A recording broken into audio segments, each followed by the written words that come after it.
Welcome back to Quantum Yoga Podcast, episode number 39, I believe. I think we're at 39. And we've got Dr. Arturo Solis Herrera, who is the director of the Center for Study of Human Photosynthesis in Aguascalientes. Did I get all that correct? Yes, it is. Good. I have heard so much about you from a previous guest, and then I went onto your websites and started going down the rabbit hole of your work and looking at your publications, and I'm blown away. I'm so excited to have you on the program.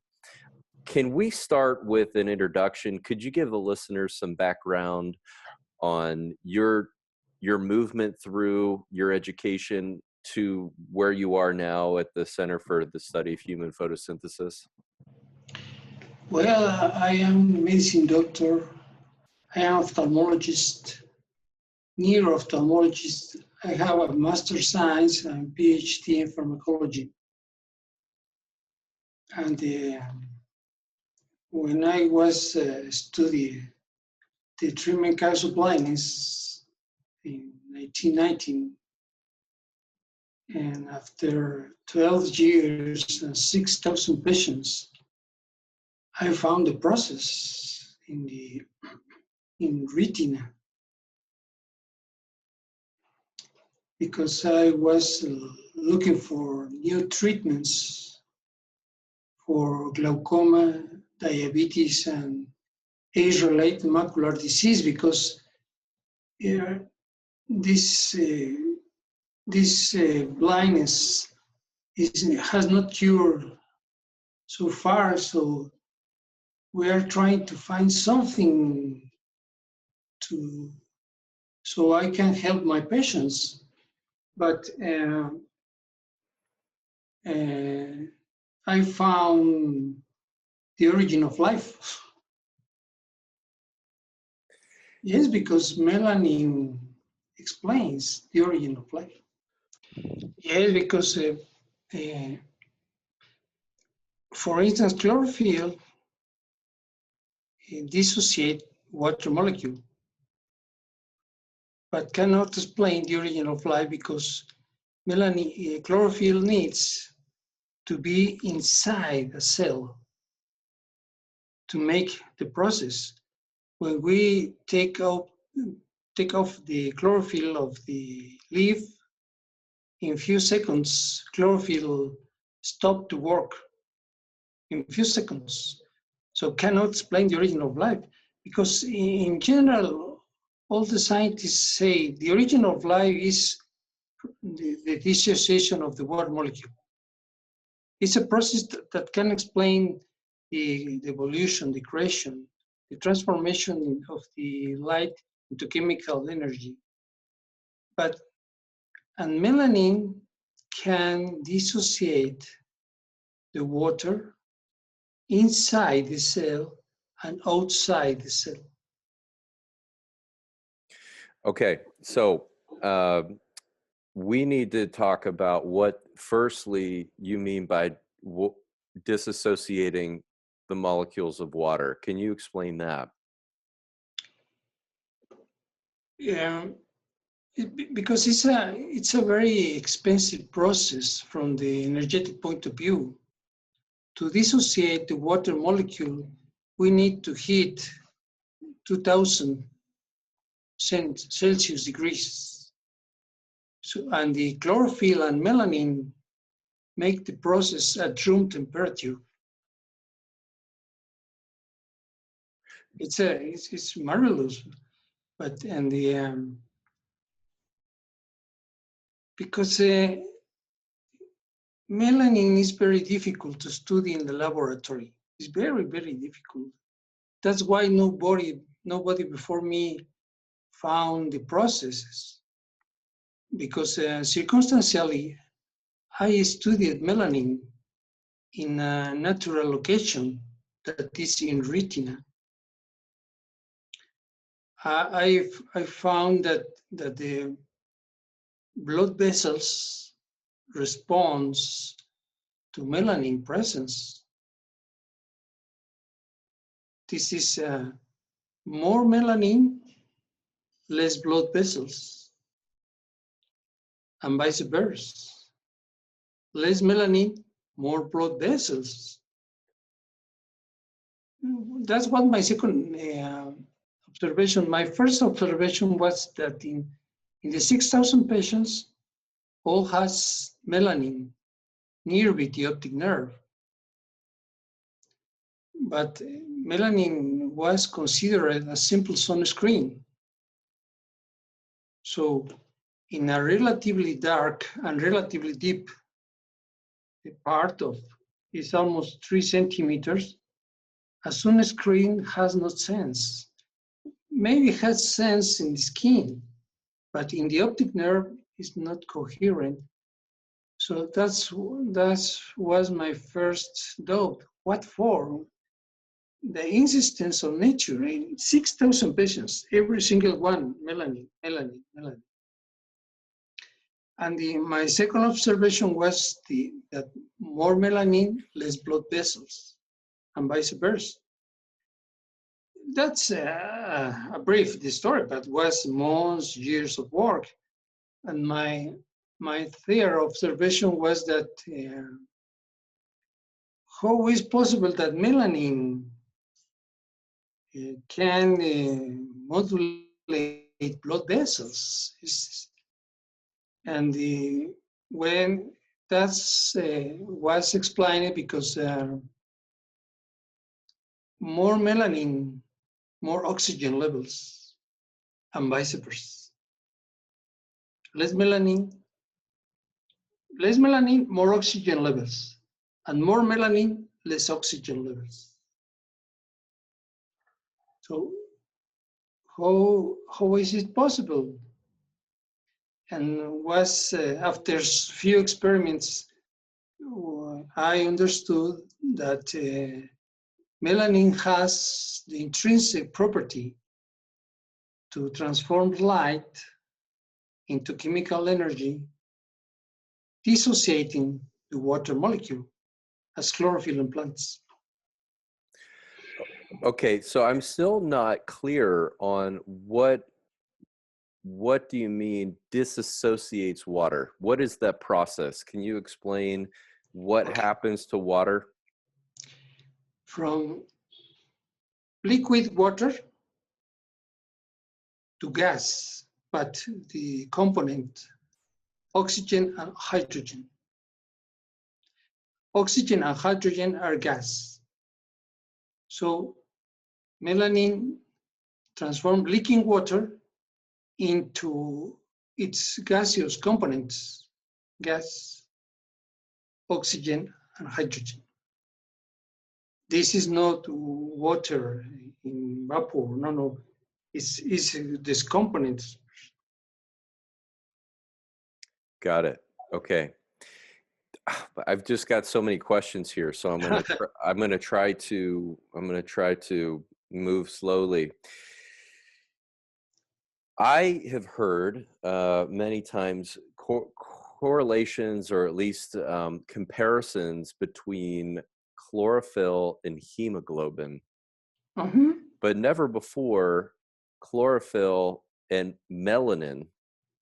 And I wonder if you could perhaps explain the relationships there between those three molecules. Well, chlorophyll and hemoglobin are very similar, very, very similar. And I have good news. Hemoglobin dissociates the water molecule also. Yes, why not? It's very similar, very similar. But in reality, nobody thinking that before. Seems like hemoglobin just transport the oxygen from the atmosphere to the tissues. But no, hemoglobin cannot transport oxygen. Dissociate. We found several molecules in the body that can dissociate the water molecule. Melanin is the master molecule. But chlorophyll, hemoglobin, cytochrome, bilirubins, there are myoglobin are molecules that can transform liquid water into gaseous components, hydrogen and oxygen.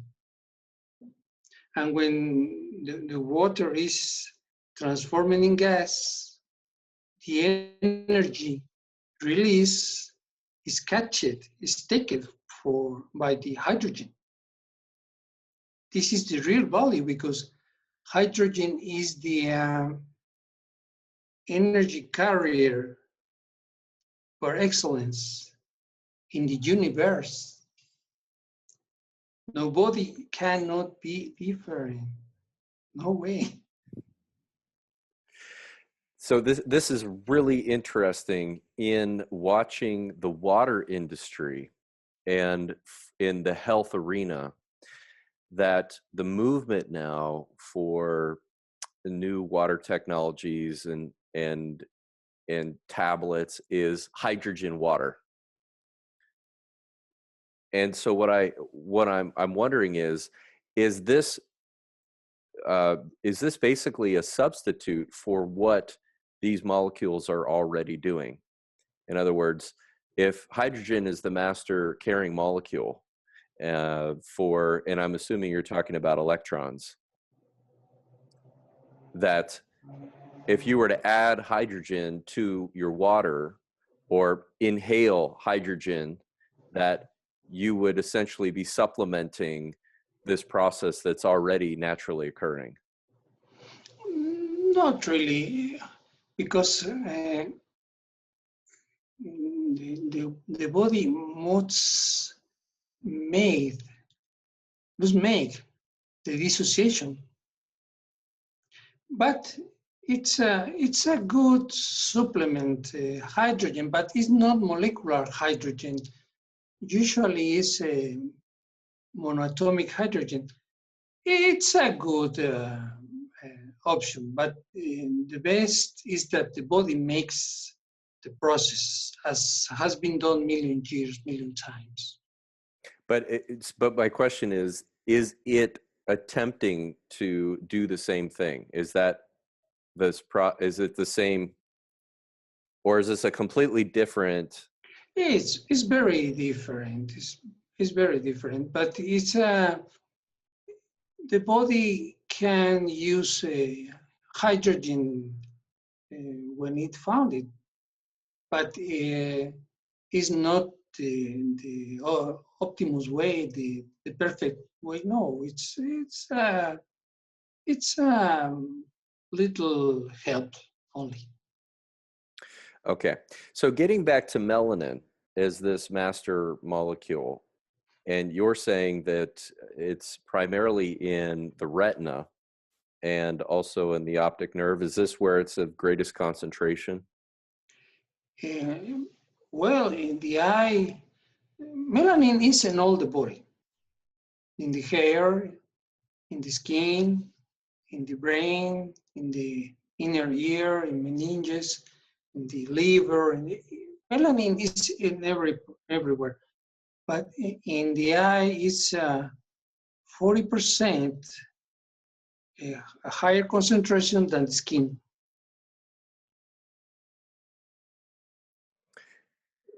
Because most people are only thinking that this is in the skin. Generally speaking, people think melanin is just what provides skin color. Yeah, yes. It's because we can see with the naked eye, but the medicine doctors that open bodies, dead bodies, they say about the inner ear, about the brain, about meninges, but yes, usually is the answer. Melanin is only in the skin. No, it's in every part. Any cell of the body needs melanin to get energy. Otherwise, life is not possible. Is there a relationship between melanin and melanopsin? Yes, melanopsin, but because melanin can can form links with many molecules. And in the gland that is described melanopsin is compounds bonds with melanin that responds to light. But it's just melanin with an opsin glued only. But the function of melanin is the energy production, wherever it places energy. And the other molecules is just a kind of optimize the energy from melanin. But melanin, the function of melanin is fundamental. Is not replicated for no one other molecule. Because, for instance, chlorophyll transforms water in gas, but it's irreversible because chlorophyll expels oxygen to atmosphere, okay? Because it's toxic. Oxygen is toxic at any concentration. That's why nobody wants oxygen. And melanin dissociates the water, transforms liquid water into gas, but can't support the opposite direction from gas to liquid water again. It's fantastic. It's something like a seesaw. Even if we think at 0, 1, 0, 1, this is a binary code. So melanin not only gives energy, information also. Okay.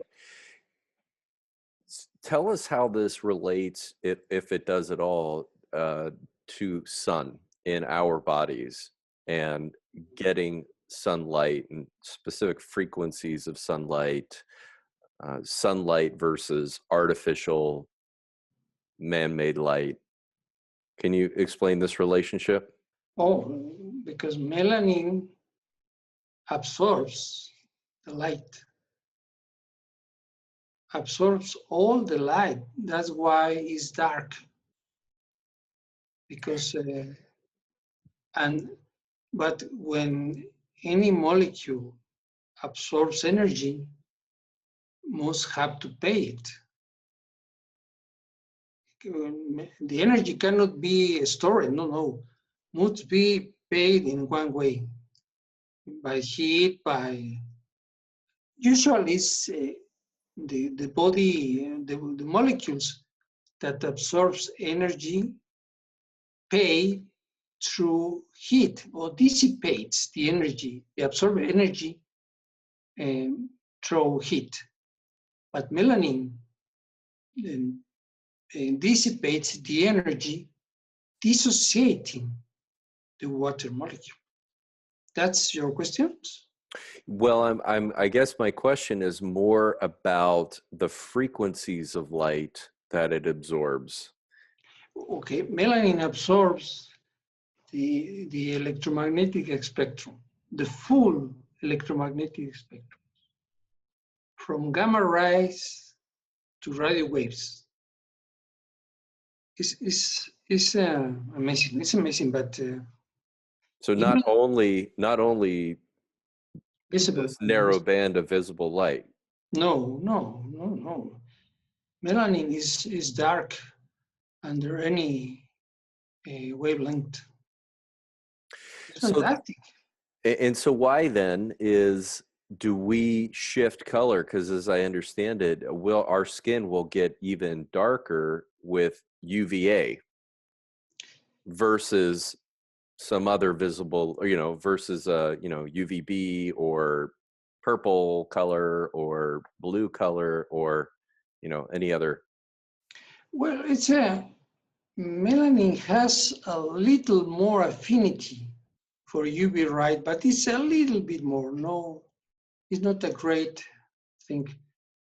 And because the amount of melanin in the skin is to regulate the amount of light that must pass through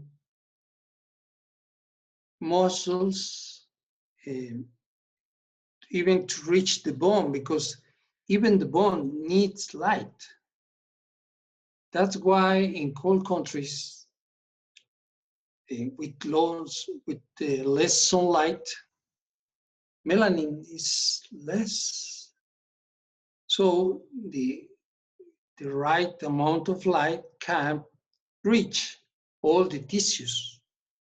In countries where the sunlight is like Mexico, the amount of melanin is more to regulate, to moderate the amount of light that can pass through the tissues, because the amount of light must be regulated. It's not any amount of light, no. The body of the process of the body are astonishingly accurate. So any alteration of these processes, for instance, like this, induce some problem. Depression, fever, pain, any disease can appear when the process is like this. The process of the body is like this, like million years. Since a million years has repeated again and again and again with the same accuracy. It's amazing. And so, is there value and benefit from exposing your skin and your eye to sunlight? Yes, there is because it's natural state, the exposition to the sun. Currently, we are a few times to the sun, but ideally must be more time to the sun and all the body. Because if the amount of light is adequate, the energy from melanin is adequate. And the body function will be adequate, will be correct. But it's required. It's required in order for melanin to do its work is sunlight. Yes. Sunlight is fundamental. So how does one determine how much sunlight to absorb? Well, it's a difficult question because it's variable. Depends of the age, of the tall, of the weight, of the color of skin. But in general terms, we must expose to the sun in hours before the sunlight is so intensive. Before 10 a.m. and after 6 p.m. is in general terms but our body, when we feel good with the amount of light, we feel good. But when the sunlight is too much, our body makes sweat, even pain. So that's something like a warning that too much sun. Getting back to the location of melanin in the retina and in the optic nerve and the higher concentration there, would seems to be a more interesting story, on what is going on in the eye and why that concentration is more. Can you talk a little bit more about that? Yes, because the transformations of light in bioelectric energy, that is the image, the formation of the imagine of the, because the retina forms an imagine that it's transported to the brain, okay? But this transformation of the light in a form requires a lot of energy. That's why there is too much melanin to provide this enough energy so retina can make its work. So the purpose of having this high concentration in the retina and the optic nerve is to provide energy for the brain. For the form, for the process of the vision, because the brain has melanin, which is, the brain has neuromelanin, has melanin and water. The cephalospinal fluid is water, and so the brain has its own power station, and the name is substantia nigra, is melanin. But because the light, there are wavelengths that can pass through bone, tissues, and reach this neuromelanin. And this neuromelanin transforms the light, the invisible light, into chemical energy, dissociating the water molecule. So I'm assuming you're referring to infrared light? Yes, more or less, because when the light reach the tissues, many things happen. The light is transforming in other wavelengths, but the infrared light has more penetration than the other wavelengths. But in reality, I think it's more complex than that. But in general, the infrared light has better penetration, but some wavelengths even can pass through the earth. So that can pass through a bone, brain is not too much problem. And melanin can absorb that high energetic rays and dissipates the energy, separating the hydrogen and oxygen. Okay. So I think I've heard you say in an interview that melanin concentrations decrease as we age. Something about what, 10% a decade? Is that what I heard you say? Well, I found that the capacity to take energy from light is begin to lose at 26 years old. In general, in average, at 10% each decade.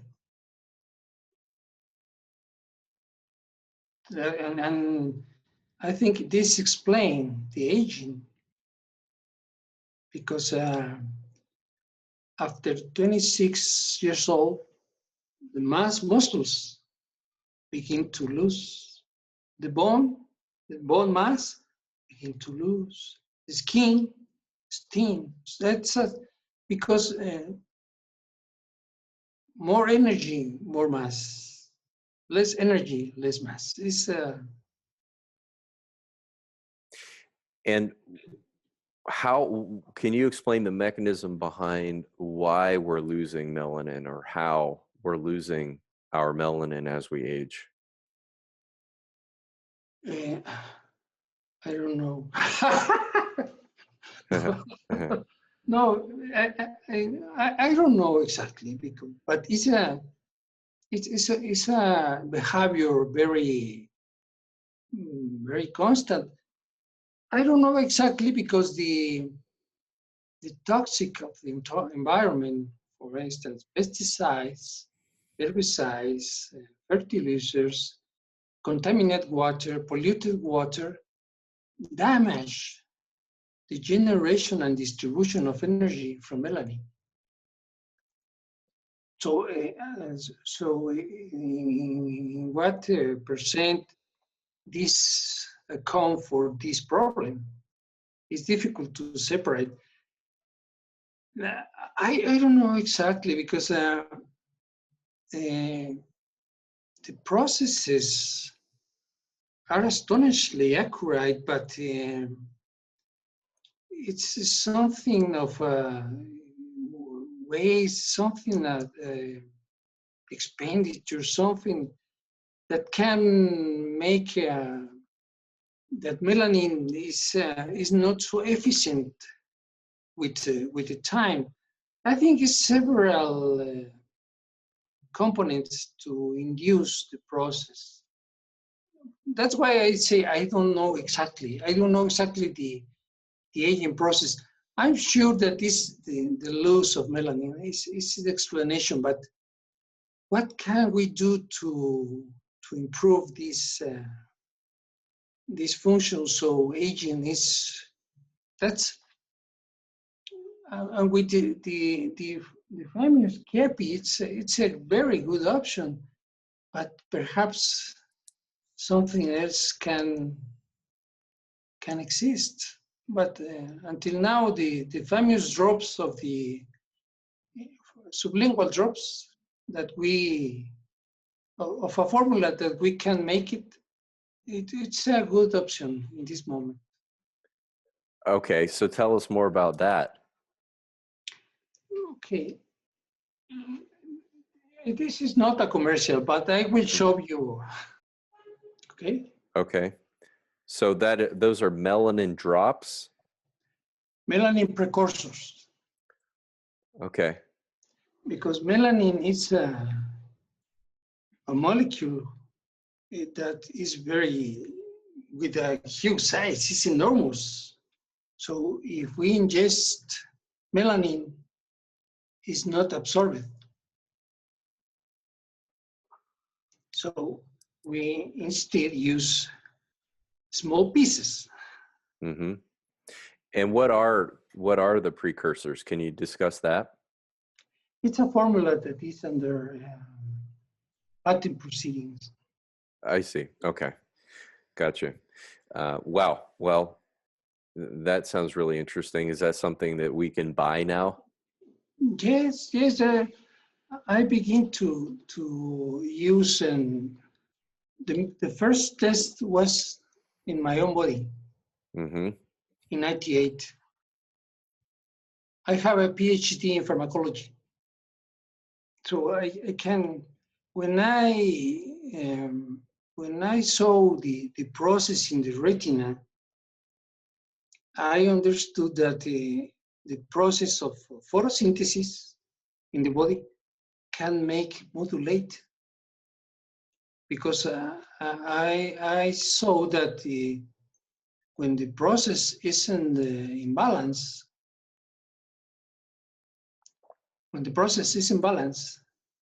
the body is fit, is working well. When the process is perturbed, some disease appear. So it's like a cycle. But I could found the like a button. Like if we push it, the body activate the process. After 30 seconds sublingual, the body goes in balance. After 30 seconds. But it's because the body will know what happened. So open the doors.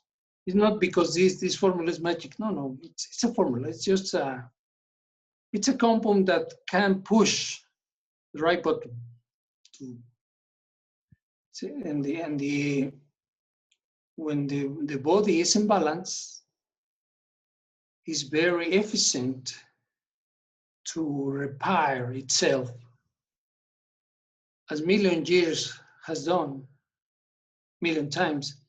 Body knows it works very well, but needs to be in balance. And I guess you're measuring the increase in melatonin in your body, and this is how you know that it's effective. No, melanin. No right. melatonin. Yes, I'm sorry. I misspoke.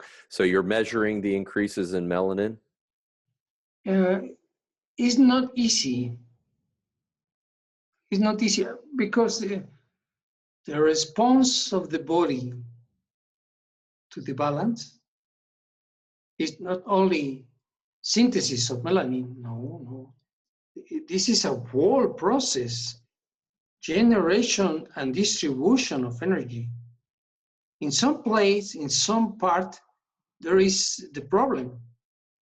So when we restore the process, the repairment could be here, in some part of the wall, but not always is melanin synthesis. No. Occasionally, in some parts, but no, it's the no, it's. So how do you demonstrate effectiveness of this treatment? Yes. No, it's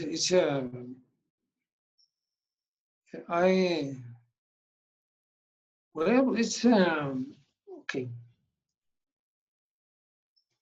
It can be demonstrated because the functions of the body is improved. For instance, the people that have high sugar levels in blood, the sugar tend to diminish because the body has handled glucose since the beginning of times. It's perfectly, but need to be in balance. So when we put in balance the process, all the variables, all the functions of the body tends to improve. For instance, the patient with high blood pressures, the blood pressures tend to diminish or increase, depends on the problem. If a patient has a low blood pressure and the drops are administered, the body increase the pressure. In patients with a high blood pressure, the body turn down the pressure. Fever, for instance, when the patient has fever, the temperature is turning down, but slowly. And when the patient is cold with low temperature, the temperature is increased. The body is fantastic, but need to be in balance. Can you discuss the relationship between melanin and the mitochondria? Mitochondria depends completely from the energy from melanin. So if melanin is impaired, mitochondria is impaired. Melanin is a very important organelle. It's very sensitive but its function is not energy production. No, no, it's temperature regulation. If you see the mitochondria, is very similar to a heat dissipator of electronic circuits. So, and this is for one side. Another hand is the more persons with fair skin has more mitochondria than persons with dark skin.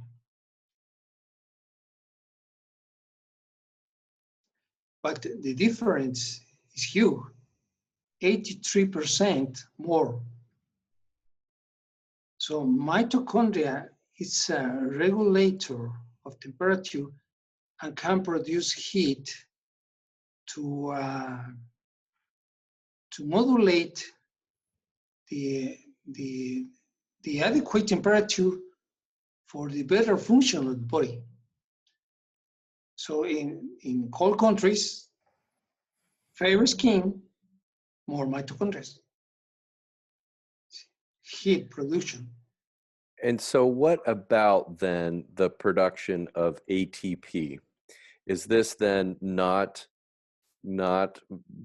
currency, energy currency? Yeah. No. You're saying this is a byproduct of how much melanin or how effective the melanin energy transfer is to the mitochondria? No, the transference of energy from melanin to mitochondria, it's through molecular hydrogen. Because okay. Melanin release the energy symmetrically in all directions, like a growing spheres that follows the laws of simple diffusion from the greatest concentration to the lesser concentration. So, and melanin is strategically placed around the cell nucleus. It forms an envelope. So these growing spheres that flow through the cytoplasm reach any organelle. And one sphere is a higher concentration of molecular hydrogen. But because water is reforming, so the next sphere is less concentration of hydrogen, but higher concentration of high energy electrons. Because for each 2 molecules of reformed water, 4 high energy electrons are generated. So it's fantastic because energy is produced when the water is dissociated and is transported by hydrogen. But when the hydrogen and oxygen is back bonding and water is reformed, we have energy gain in the form of high energy electrons. It's fantastic. It's fantastic. So that's why the mitochondria and any organelle depends on this energy. For instance, the cell nucleus has not mitochondria, has not ATP. Energy from where? Cell nucleus requires energy, indeed. This is explanation. The melanin that produce the amount of energy that body needs is huge, it's enormous. If we can substitute the energy of light from food, it's not possible, but suppose that it's possible. We need to eat 180 kilograms of food every 24 hours. Mm. So the amount of energy that body needs is enormous. It's constant. It's constant and enormous. Night and day, night and day. So the light must be taken directly for the. Okay. You mentioned toxins earlier as as a as destructive to this melanin energy transfer process. Toxins, you mentioned pesticides and herbicides and metals. I think you mentioned metals. And I believe on your website I also saw that you mentioned certain emotions. Of course. Oh, okay. Well, so explain, of course. Because we are a whole. When the body is in balance, the mind is in balance. We are a whole. If the mind is not in balance, the body is not in balance. We are a whole. The process must be completely. I would love to hear more about how the emotions are interfacing with this energy process of melatonin. Or, I keep saying melatonin. Melanin, I'm sorry. Melanin. Yes. Maybe I should ask you if there's a relationship between melanin and melatonin. Yes, melatonin is a natural inhibitor of human photosynthesis. That's why in the night, the production of the melatonin increase to turn down the photosynthesis in the body and sleep. It's part of the balance. Okay, well, go into this a little bit further, because if we are trying to get as much energy as we can, because the body is so energy using so much energy, then why would we need a process of slowing down? Why would we need to have melatonin put the brakes on this process? Because the energy in the night, the energy in the environment is less than in day. So the whole process in the body must be regulated accordingly. Because during night, our body diminish its functions subtle, adequately. So we can keep the life. Otherwise, because the processes are so complex, so precise, that the sleep it's a process, very careful process. So the entire body is working less, but cannot be something general. No.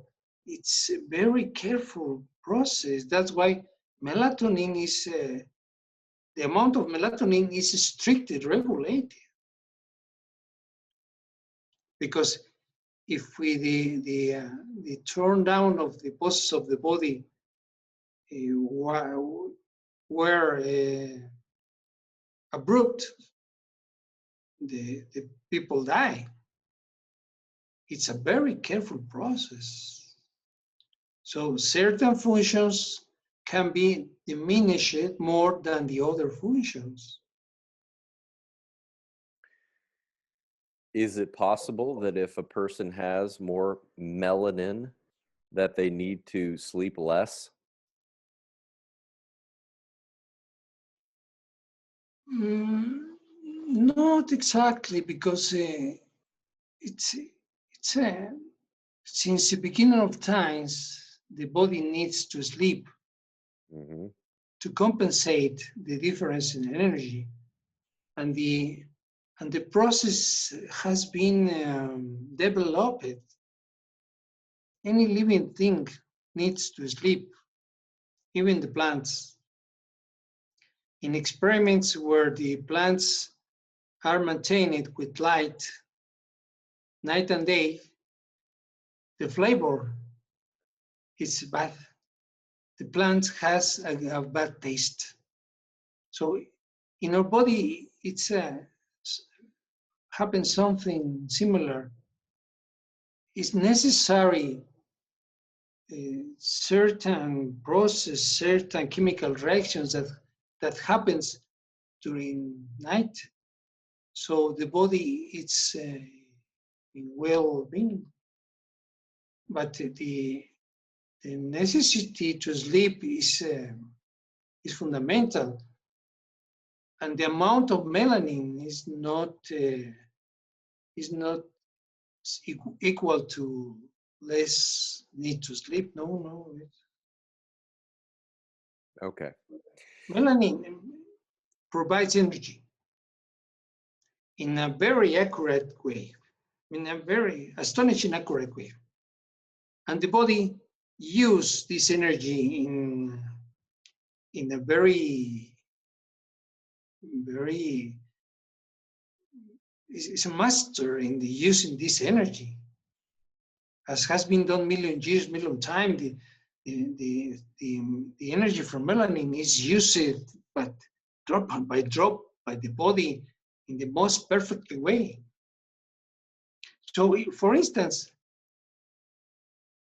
when there is a lot of energy, for instance, in a sunny day, a lot of light, melanin turns down the output of energy. And so the range of the output is kept with a certain range. So a lot of light, melanin diminish the output. When there is a low light levels in winter, melanin increase the output. It's fantastic. I have no idea how is the process, but seems like melanin is the boundary between life and not life, because has certain things that seems that is life. For instance, this that they regulate the energy. I have no idea how is the process, but the output is astonishing. Okay, so let's return to our discussion of emotions and how do positive and negative emotions affect this energy process? Look at the process, the part of the brain. Okay, it's something like this. A PACE circuit. Okay. Limbic circuit it has several names. Got it. Limbic circuit. Okay, has certain it's several structures, hippocampus, etc. Okay. But forms something like this, like a cup, and in the center, slightly below the center, is neuromelanin. Okay. So neuromelanin is here, and the hydrogen is released.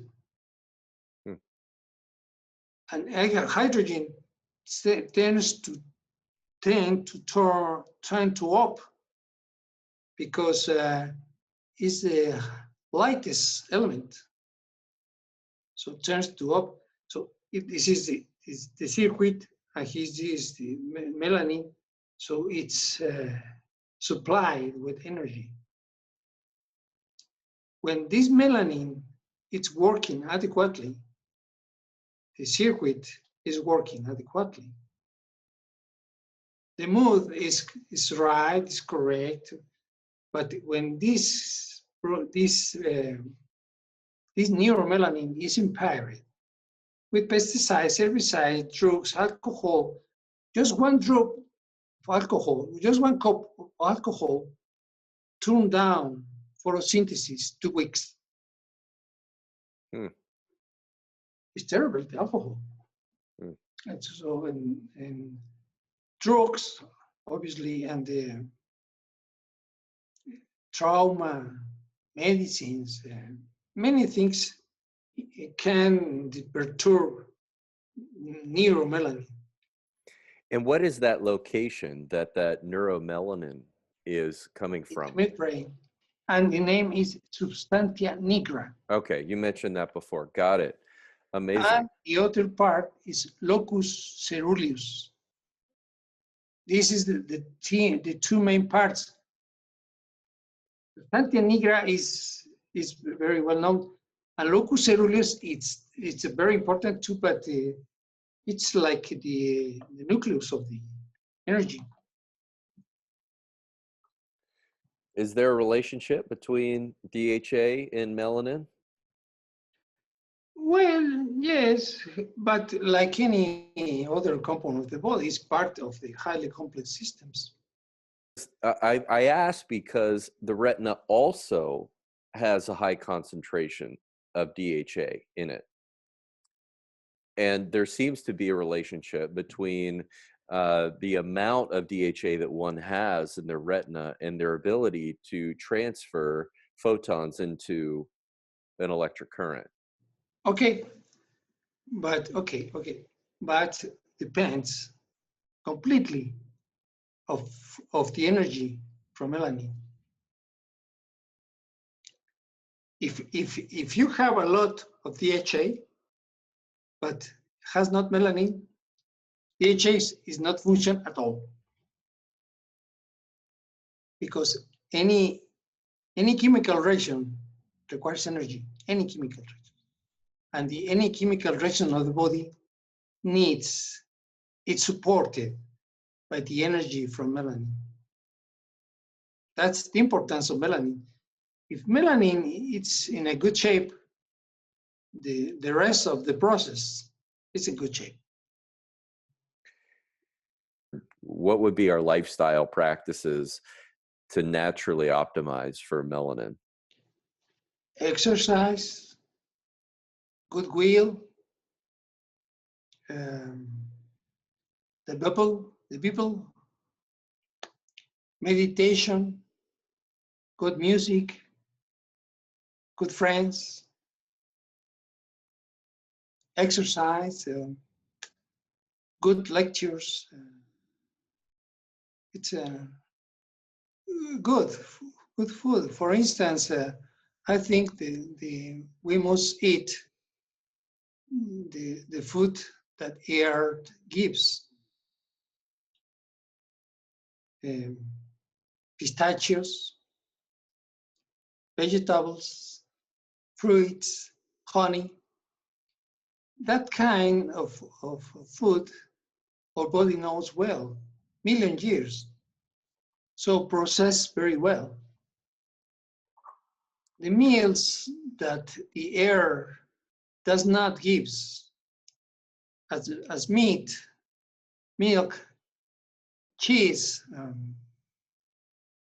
yogurt, can be ingested, but like Chinese in less concentration. So I think it's advisable that we eat natural first, and the other meat and the other food in small amounts. So it's important then to make sure that the food and the water and the air are toxin free. Yes, I mean, yes. That's a very important. That's a big problem that we must take care, because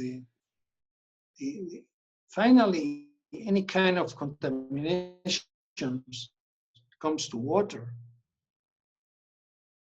and all the water of the world is already contaminated. mm-hmm. The fish has Crusacks, another compost. It's a caffeine. That's an interesting thing. Okay, so you're saying caffeine. Caffeine. Caffeine is a problem for this system. The excess is a problem. I see. Omeprazole, captopril, it's a mercury. So we need to improve industrial processes. Lastly, I'm wondering your opinion on, there's a lot of people speaking about how electromagnetic frequencies that are man-made, specifically microwaves, are detrimental to health. And Yes, it's a problem. Melanin protects because absorbs the electromagnetic frequencies, but the because it's not a natural source of energy, it can induce dysfunction, perturbations. So it's I think it's a good thing that try to protect our body or house of the excess of these frequencies. Doctor, can you tell the listeners where they can get your books and how to learn more about you? My books? Yeah, your books and your website. Yes, I have several books, and the last is the Human Photosynthesis. It's in website. It's published by Lightfire publishers, and the other book that is for sale in the next weeks is Melanin, the Master Molecule, by Benham, by Benham publishers. And my website is www.humanphotosynthesis.com. Great. Well, I am definitely going to get your new book when it comes out. Thank you so much for taking your time to speak with us.